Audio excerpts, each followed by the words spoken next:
ராதாபுரம் வட்டார விவசாயிகள் நலச்சங்கத்தினுடைய நிர்வாகி அண்ணன் சுந்தரலிங்கம் அவர்களை அழைக்கிறேன்.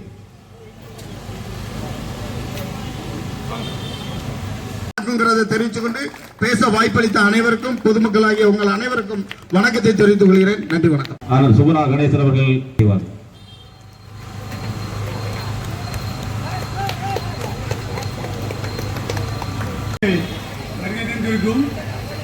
நம்மளுடைய பெண்மணியில் முதலாவது ஒரு வணக்கத்தை சொல்கிறேன். என்னுடைய பேசுறவங்க சொன்னார், ஒரு ரூபாய்க்காக நம்ம கலவரத்தை விட்டோம், அதனால இப்படி வந்துகிட்டு என்று சொன்னார். அது உண்மையான ஆரம்பித்துச்சோ அன்றையிலிருந்தே நாங்கள் போராளிதான். அதிக பேர் எனக்கு ஊர் குடங்குளம் அதிக. ஆனால் நான் ஒரு பெரிய விவசாயியுடைய மகன். அதிக இடங்களை நாங்கள் பறி கொடுத்து விட்டு நாங்கள் இந்த ஒரு ஏக்கர் இருந்து நான் முன்னேறினேன்.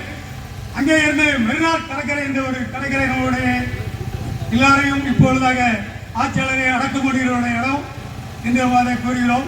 அந்த அவங்களும் நான் மீன் வாங்கின மீனை வாங்கி என் முதுலை தட்டி கொண்டு அந்த மீனை வாங்கி கொண்டு தம்பி அவர் இங்கிலீஷ்ல பேசினாரு. அணு மின் நிலையத்திற்காக போராடிய அத்தனை போராட்ட உணர்வாளர்களையும் அத்தனை கள போராளிகள் மீதும் வழக்கு போட்டுவிட்டு அவர்கள் குடும்பத்தின் மீது வழக்கு போட்டுவிட்டு இங்க இருக்கக்கூடிய இளைஞர்கள் மீதெல்லாம் பொய் வழக்கு போட்டுவிட்டு கூடங்குளம் அணுமின் நிலையத்தில் வேலை கொடு அப்படின்னா யாருக்கு கொடுக்க முடியும்? யாருக்கு கொடுப்பீங்க? எல்லாரும் மேலே வழக்கு போட்டீங்க. ஆனா அங்க ஒரு நிபந்தனை வச்சிருக்கீங்க. இது எப்படி இருக்கு தெரியுமா? ஒரு கொக்கு பிடிக்கணும்னு சொன்னாங்களா? அது எப்படின்னா, அதாவது கொக்கு ஒத்த காலை தூக்கிட்டு வெயில்ல நின்றுகிட்டு இருக்குமா, காலையில 11 மணிக்கு வெண்ணெயை கொண்டு போகணுமா. கொண்டு போய் அது தலையில வச்ச உடனே அது தலையில அந்த வெண்ணெய் வெயில்ல உருகி கண்ணை மறைச்சிடுமா. அது கண்ணை மறைச்ச உடனே மறுபடியும்